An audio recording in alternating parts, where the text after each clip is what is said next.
¿Cómo están, gente? Espero que bien. Y si no es así, no se preocupen, ya estoy aquí con un nuevo podcast. Hoy les traigo la segunda parte de este asesino serial.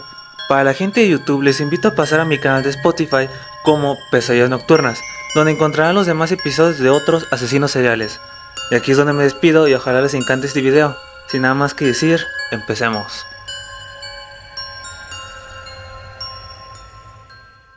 Cabe declarar que este episodio contiene asesinatos, crímenes, agresiones y otras cosas que para algunas personas lo consideran escenas fuertes y violentas. Este episodio está hecho para mayores de 15 años. Hola a todos, soy Ramses Alexander y esto es Pesadillas Nocturnas. En cada episodio nos adentramos a la vida de cada asesino serial. Hoy hablaremos de Joel Rifkin, o conocido como Joe el Destripador, un asesino serial que asesinó al menos a 17 mujeres. Joel Rifkin, apodado Joe el Destripador, fue un asesino serial que sufrió de acoso durante la preparatoria, lo que provocó que desarrollara una obsesión con la victimización que pronto se volvió moral. Rifkin asesinó y desmembró brutalmente a más de 17 mujeres en Nueva York y Long Island. Entre 1989 y 1993 vivía con su madre, quien no tenía idea que su hijo había convertido el sótano en un taller para desmembrar a sus víctimas.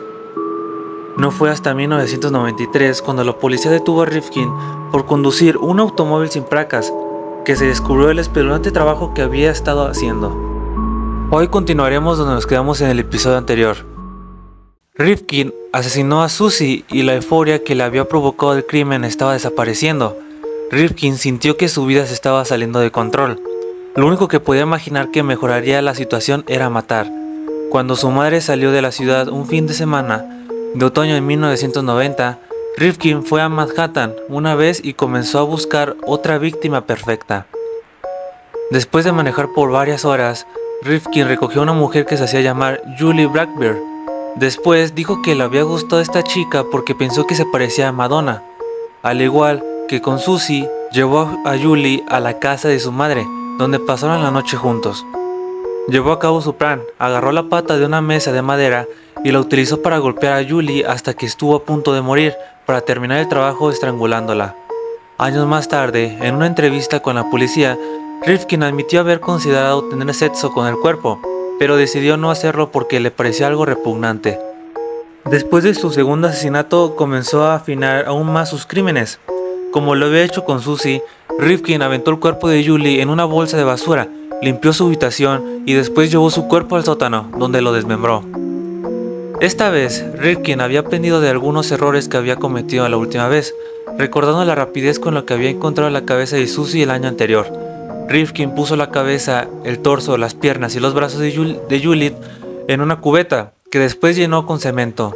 Una vez más, las especificaciones de los crímenes de Rifkin demuestran su organización e inteligencia.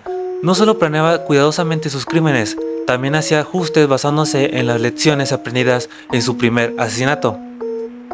Cuando se secó el cemento, Rifkin subió la cubeta a su auto y manejó hasta el río este de Manhattan, donde tiró el torso y la cabeza de Julie.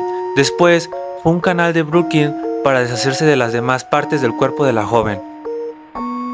El plan funcionó. Nadie descubrió nunca las extremidades de Julie. Su muerte no fue confirmada hasta años después, cuando Rifkin confesó el asesinato. Por varios meses después de la muerte de Julie, las voces en la cabeza de Rifkin cesaron. Con el recuerdo del asesinato fresco en su memoria, Rifkin se sentía poderoso y en control. Pudo concentrarse tanto en su trabajo que incluso comenzó su propio negocio de paisajismo.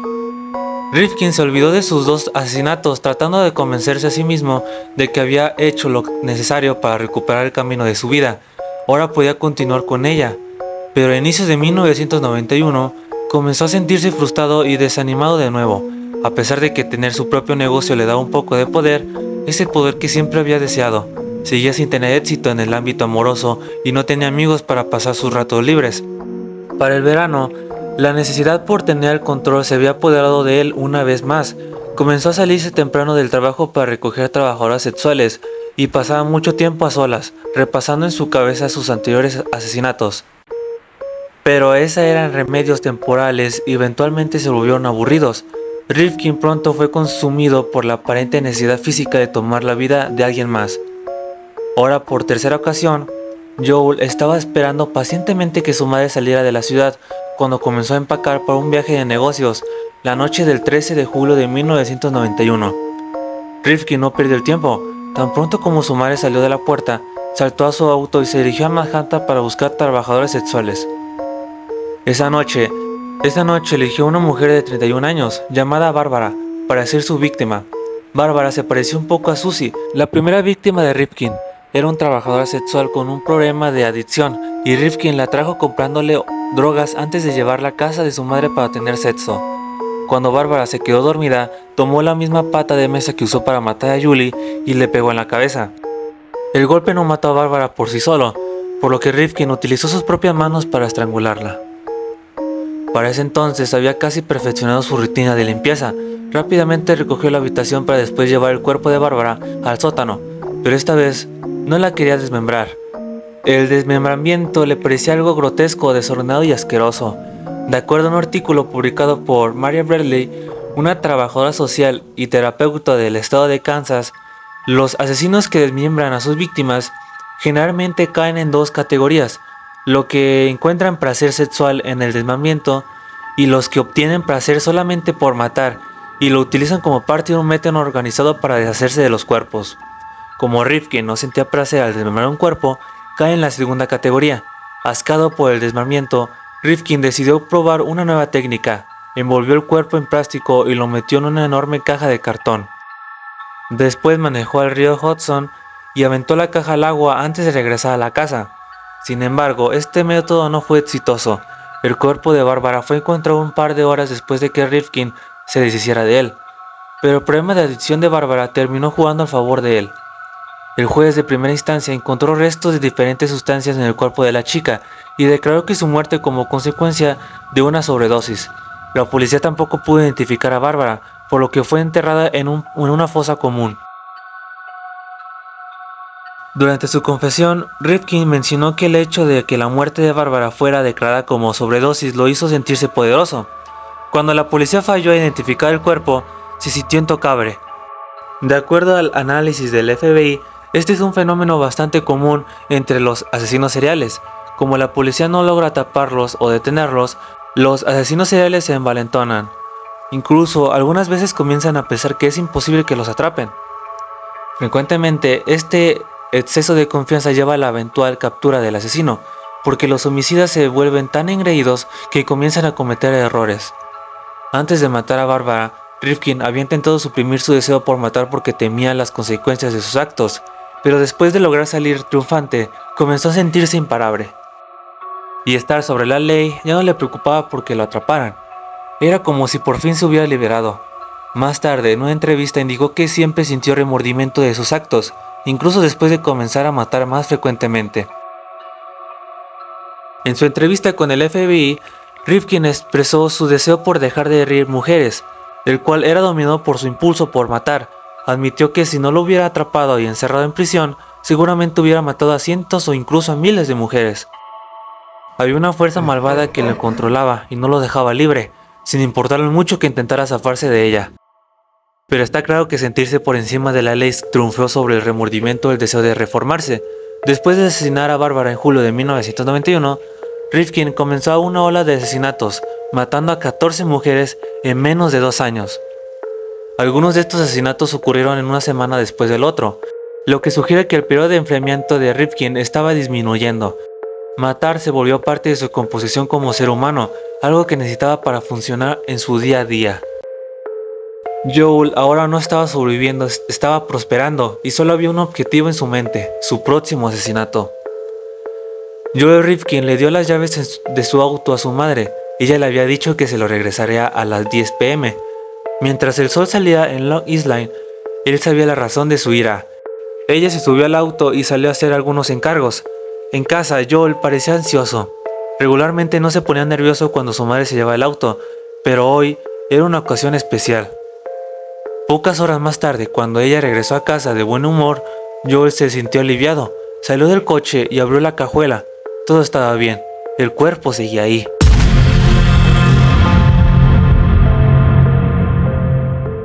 Este fue el nacimiento de dos Joel Rifkin, el amigable pasajista de día y el asesino depredador de noche. Con estos nuevos parámetros, comenzó a planear rápidamente su siguiente asesinato, solo 4 meses después, en septiembre de 1991. Joel hubiera matado antes, pero estaba esperando que su madre saliera de la ciudad para tener la casa sola para él. Una de las ventajas de seguir viviendo en casa de tus padres a los 32 años. Para su frustración, su madre no parecía hacer planes de viaje, iba a tener que ponerse creativo. Una noche en la primera semana de septiembre, Rifkin pasó algunas horas deambulando por los barrios bajos de Manhattan, hasta que vio a una joven trabajadora sexual que captó su atención. A primera vista sabía que Mary Ellen de Luca, de 22 años, sería la víctima perfecta. Se veía herida, el tipo de persona que había cortado todo el tipo de relaciones, una persona que nadie va a extrañar. Rifkin llevó a Mary Ellen a un motel barato, donde pasaron la noche teniendo relaciones sexuales. Pero cuando Rifkin despertó, comenzó a estrangular a Mary Ellen mientras ella dormía. De acuerdo a Rifkin, Mary Ellen no solo se defendió, algo que la sorprendió, le preguntó si quería morir y ella dijo que sí. Después le dijo a la policía que pensaba que le había hecho un favor. Resulta desgarrador pensar que si en el reporte de Rifkin es cierto, en verdad era un maestro a la hora de identificar víctimas que serían presa fácil. Parece como si el reto más difícil de acabar con la vida de Mary Ellen fuera el post-mortem, cuando Rifkin tuvo que decidir cómo sacar su cuerpo del hotel sin ser visto. A pesar de su cuidadosa planeación, no había pensado cómo la iba a sacar del cuarto del hotel a plena luz del día. Por un momento entró en pánico, hasta que recordó una escena de Frenzy, en la que el asesino esconde un cuerpo en un cofre antes de recibir visitas. Siguiendo con el ejemplo, Rifkin salió a comprar un baúl, después forzó el cuerpo de Mary en un baúl y lo subió a su carro. Rifkin manejó hasta llegar a Orange County, donde se detuvo en una área de descanso en las afueras de Cornwall y dejó el baúl. De todos sus asesinatos, este había sido el más descuidado hasta ahora. No hizo ningún esfuerzo por borrar sus huellas digitales, ni trató de esconder el baúl. Parecía como si a Rifkin no le preocupara que la policía lo conectara con el crimen. Y así fue. El cuerpo de Mary fue encontrado un mes después. El juez inmediato no pudo determinar la causa de su muerte y nadie pudo confirmar su identidad.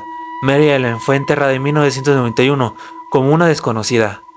Pero incluso después de matar a Mary Ellen, el apetito de Rifkin por asesinar no se había saciado. Primero trató de apagar sus impulsos acostándose con trabajadoras sexuales más a menudo, pero esto ya le parecía aburrido. Una noche de septiembre de 1991, tan solo unas semanas después del asesinato de Mary Ellen, Rifkin se sentía inquieto. Había tenido un día pesado en el trabajo y necesitaba algo que lo ayudara a calmarse. Manejó hasta Manhattan, donde recogió la primera trabajadora sexual que vio. Tuvieron sexo en la parte trasera del auto, y cuando terminaron, Rifkin le dijo a la chica que se podía ir. Pero el sexo no lo había saciado. Rifkin comenzó a dar vueltas en su coche de nuevo. No estaba seguro de lo que estaba buscando, pero tenía el presentimiento de que lo sabría al verlo. Cerca de las 3 a.m. era John Lee, una trabajadora sexual de 31 años con la que había estado otras ocasiones. Rifkin estaba contento de ver una cara conocida. Detuvo el auto y le preguntó a John si le gustaría subirse. Rifkin manejó un estacionamiento cercano donde comenzaron su rutina habitual, excepto que en esta ocasión algo andaba mal. Rifkin estaba teniendo problemas con su desempeño. John le aseguró que no había problema, que era algo que pasaba todo el tiempo.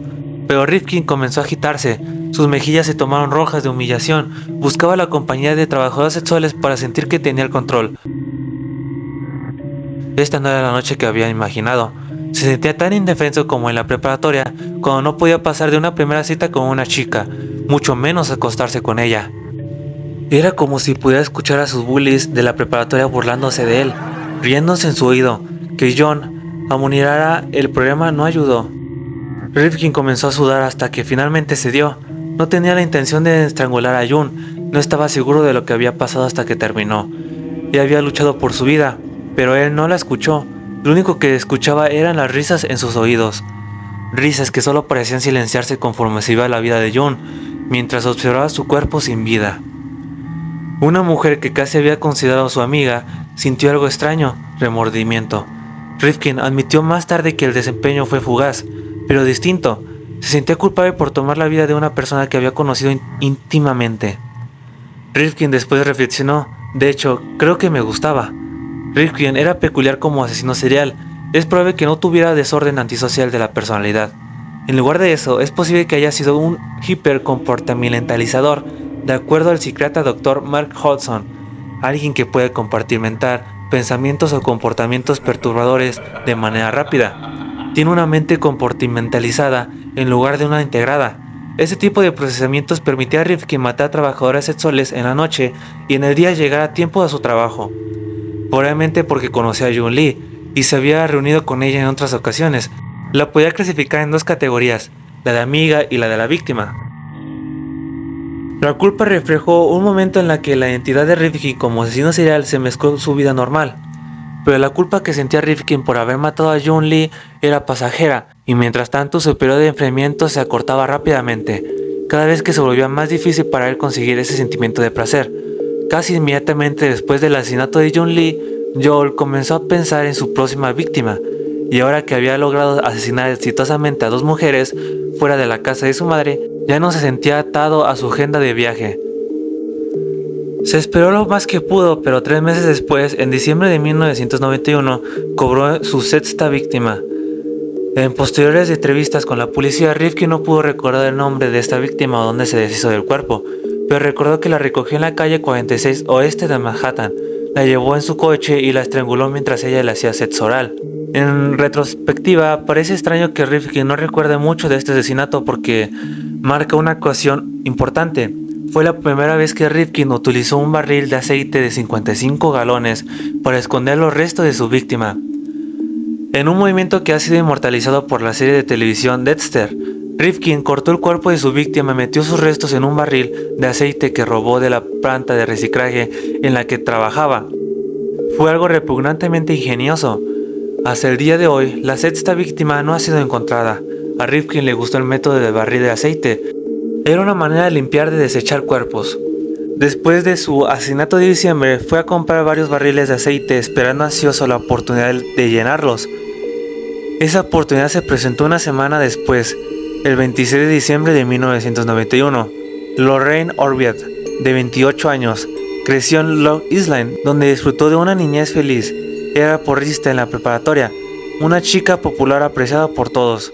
Pero Lorraine comenzó a sufrir de cambios de humor a los 20 años y fue diagnosticada con trastorno bipolar. De ahí en adelante, la vida de Lorraine se fue en picada. Comenzó a consumir cocaína en uno de sus esfuerzos por controlar sus episodios depresivos, pero la cocaína era costosa, por lo que comenzó a salir a la calle por las noches a vender su cuerpo para conseguir dinero para las drogas. Es posible que la energética y atractiva Lorraine le recordara a Rifkin, a las porristas que se burlaban despiadadamente de él en la preparatoria. Algo sobre ella hacía que en sus oídos sonara una distante risa burlona. Rifkin se detuvo y le pidió que le hiciera sexo oral. Después la estranguló, metió su cuerpo en un barril de aceite y lo aventó en el arroyo de Conner Island. Mientras el barril se hundía en el fondo como plomo, Rifkin sonreía. El sonido de la risa se desvanecía conforme el barril desaparecía de la superficie, pero los asesinatos de Joe se acercarían más a su casa.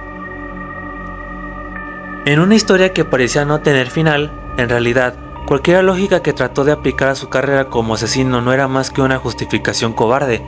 A Joel Rifkin le gustaba matar y había comenzado a atacar a trabajadoras sexuales más frecuentemente.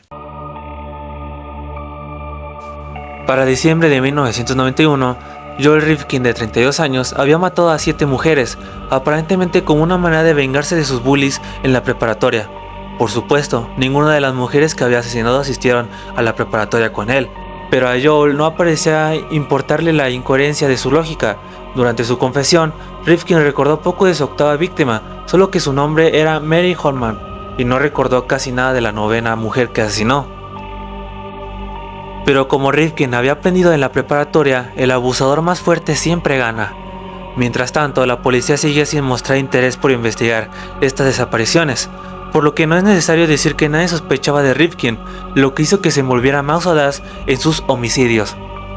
Una mañana de abril de 1992, Rifkin fue a Manhattan y comenzó a buscar una víctima. Era la primera vez que iba a cacería durante el día. Una notoria muestra de la confianza que tenía que nunca iba a ser atrapado. Conoció a Iris Sánchez, en el mismo lugar donde conocía a sus demás víctimas, un callejón sordido, lleno de basura y casas de cartón. Iris sufría de adicción a las drogas y necesitaba dinero para conseguir más. Para ella, Rifkin llegó en el momento perfecto. Él se ofreció a llevarla a un proyecto habitacional cercano, donde le prometió que tendría una linda vista del paisaje urbano de Manhattan. Iris pensó que solo se trataba de otro desconocido que pagaba por tener sexo en un ambiente romántico. Era encantador de alguna manera, accedió a ir con él. Por supuesto que el paisaje urbano sería la última cosa que ella vería. Mientras el mundo se volvía negro a su alrededor, Rifkin la estranguló mientras tenía sexo. Después, llevó su cuerpo a un basurero ilegal, cerca del aeropuerto John F. Kennedy. La escondió debajo de un colchón sucio, donde su cuerpo se descompuso por más de un mes. Rifkin estaba desarrollando un patrón de atacar adictas. Esta era una decisión calculada. Estas chicas eran doblemente marginadas por la sociedad, primero por el abuso de sustancias y después por dedicarse al trabajo sexual. Era poco probable que su familia y amigos la extrañaran, y también era poco probable que la policía dedicara sus recursos a investigar sus desapariciones. Si un miembro de algunos de estos grupos marginados eran encontrados muertos, los jueces inmediato decían que había muerto de sobredosis si encontraban rastros de alguna droga ilegal en su sistema, lo que daba a Rifkin la confianza de que nadie sospecharía de él o iría a buscarlo. Lo que le permitió salir de cacería justo un mes después del asesinato de Iris, mientras su cuerpo seguía recostado debajo de un colchón lleno de moho en algún lugar de cerca del aeropuerto. Rifkin se detuvo al lado de Anna López, de 33 años.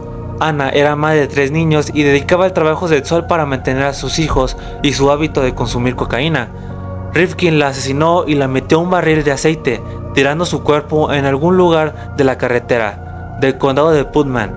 Su cuerpo fue encontrado al día siguiente por un motorista que se detuvo a descansar.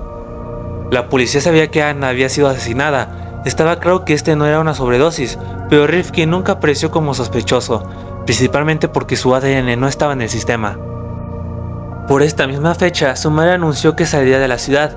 Era la primera vez en más de un año que Rifkin iba a poder disfrutar de la casa para él solo, y estaba seguro de que sacaría provecho de la situación. Solo unas horas después de que su madre saliera de la casa, Rifkin se subió a su auto y se dirigió a Manhattan, donde recogió a Violet, una trabajadora sexual de 21 años. Rifkin llevó a Violet a su casa, donde tuvieron relaciones sexuales. Cuando terminaron, Rifkin estranguló a Violet. Rifkin tomó el cuerpo de Violet y lo llevó a la tina, donde la desmembró antes de meterse las partes de su cuerpo en una lona. Hacía mucho tiempo que no se deshacía así de un cuerpo. Pero el trabajo dejaba un poco tiempo para la nostalgia. Pasó la noche manejando, desechando los restos de Violet en varios cuencos de agua alrededor de Manhattan. Su torso aparecía más tarde en el río Hudson y sus brazos y piernas fueron eventualmente encontradas dentro de una maleta en un estacionamiento abandonado. Pero como era de costumbre, nadie empezó a relacionar a Rifkin con el asesinato de Violet. Y cuando su madre regresó de viaje, no estaba consciente de que su tina de baño había sido utilizada para desmembrar restos humanos. De hecho, estaba contenta de que Rifkin hubiera lavado sus sábanas por primera vez. Rifkin había disfrutado tener la casa sola el fin de semana, pero no lo suficiente para tener su propio departamento. Pero mientras esperaba que su madre saliera de viaje de nuevo, se puso creativo y comenzó a pensar en lugares para matar a sus próximas víctimas. Si parece que Rifkin no tenía nada en la vida más que matar, es porque era cierto. Después de pasar la mayor parte de su niñez y adolescencia sufriendo de abuso escolar, los únicos amigos que tenía Rifkin eran los que el dinero podía comprar. Es un cliché común que pensar que las personas que fueron acosadas se conviertan en acosadores. Y considerando la manera en la que Rifkin trataba a las mujeres que asesinó, parece que en este caso es cierto. Pero sus problemas iban más allá. De acuerdo a la autora y trabajadora social Katie Curley, los efectos a lo largo plazo del abuso escolar en la niñez incluyen riesgos de comportamiento antisocial, falta de educación y desempleo. Estas características son generalmente una combinación de problemas que derivan de una enorme inseguridad causada por el abuso, pero de manera indirecta, Rifkin parecía estar obsesionado con la idea de venganza. Nunca logró olvidarse del bullying que sufrió en su adolescencia. Nunca reconoció el hecho de que a pesar de la crueldad de sus compañeros, él podía convertirse en un adulto funcional. De acuerdo a Vanessa Baugh Edwards, autora e investigadora conductal para la ciencia de la gente, a pesar de que la venganza es regularmente vista como una manera de cerrar ciclos, tiene un efecto opuesto, y escribe: a pesar de que los primeros momentos se sienten como gratificantes, científicos psicológicos han encontrado que en lugar de enfriar la hostilidad, la venganza prolonga lo desagradable de la ofensa original. En lugar de dar justicia, la venganza crea un ciclo de represalias.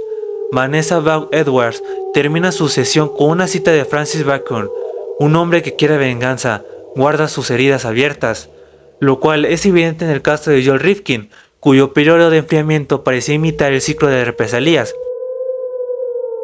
Obtenía placer y euforia después de asesinar, solo para terminar sintiéndose vacío y apático cuando la adrenalina desaparecía. Pero Rifkin no entendía nada de esto. Él creía que su deseo por matar era similar al hambre. Podía ser saciado, pero siempre regresaba.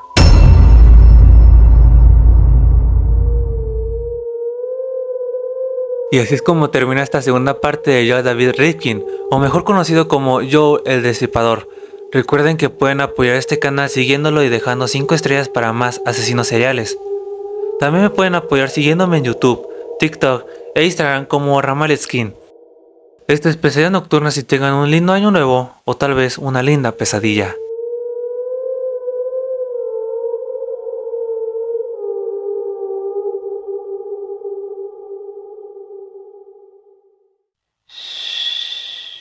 It's okay, Lou. Just go to sleep.